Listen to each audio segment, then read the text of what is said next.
Karagkarag, welcome back to my vlog. Isang malamig na gabi sa inyong lahat mula dito sa Lasak City. At kasing lamig din ng mga chikahan ngayon na pinagchichismisa ng mga active na mga chismosa at mga chismosa sa social media. Wala muna tayong mga paminupusal, fashion destruction look mga karagkarag. Dahil busy pa rin ako sa aking ganap sa buhay dito sa Lasak City.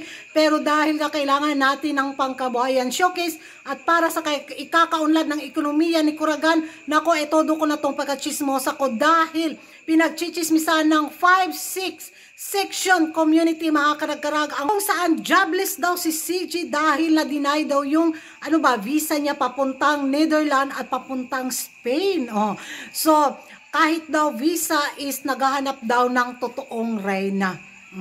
Kahit daw sa mga invitation galore na mga ibang bansa, hinahanap daw ang totoong reyna. Makalisngag og ilog pina 1/4 mga karagkarag, no?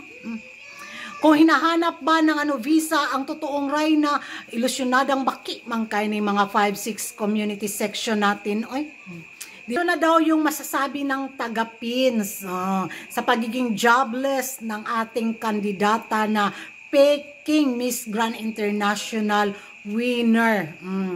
So, magiging reaction ko sa kanilang tinawag na jobless si CG.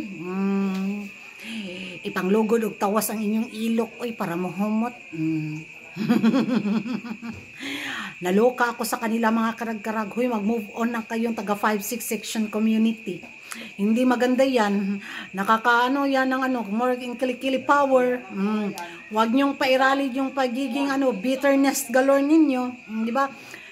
Tapos sasabihin nilang, hindi sila apektado, hindi apektado. Not us. Pastilan. Kung hindi sila apektado, why following Sage's journey in Miss Grand International? If you're not affected, but it seems you're very, very affected. That's why. So, you're following Sage's visa application going to Netherlands and Spain, but sad to say it's not yet approved and not yet ready to release. So you're making a big issue about it. Giatay lang. Mulabas jud ang ating in English na limited edition ito mga karagkarag, kasi habang nagbabasa ako sa kanila mga komento bitaw about kay CG, huy, it's not CG fault. If you think CG is jobless, well, in your dream, CG is a busy. Busy is a B. So kung sabihin nilang busy na naman si CG dahil nag-online live selling, of course, CG knows already na yun yung ganap sa Miss Grand International. Wala na igno si CG. CG knows before she become Miss Grand International, Miss Grand Philippines Queen. Ever since the pageant of Uncle started. Tama ba with D?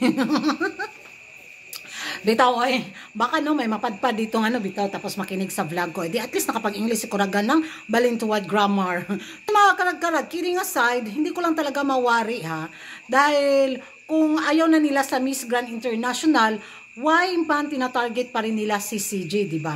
Bakit nila sinusundan si CG, yung mga ganap niya, kung hindi sila apekta? So, it means na walay talaga. Masakit talaga sa nila, kilikili power nila, yung pagkaligwak ng reyna nila na nasubrahan sa kaartihan. Nasubrahan sa pagka-drama queen.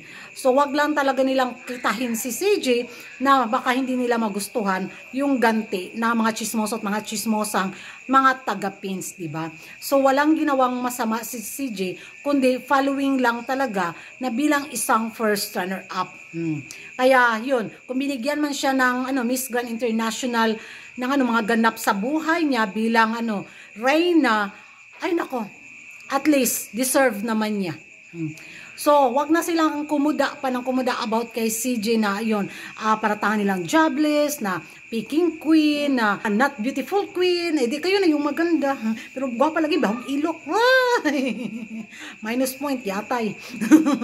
So, yan na mga karagkarag yung magiging reaction nyo dito nga na sinusundan pa rin nila si CJ at eto, pati yung journey ni CJ bilang reigning Miss Grand International Queen na yun sa pagiging jobless daw nito. Maging-ay tayo sa comment section at kung hindi ka pa nakapag-subscribe sa YouTube channel ko, don't forget to like and subscribe.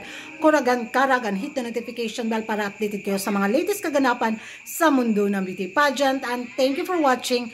See you in my next vlog. Bye-bye!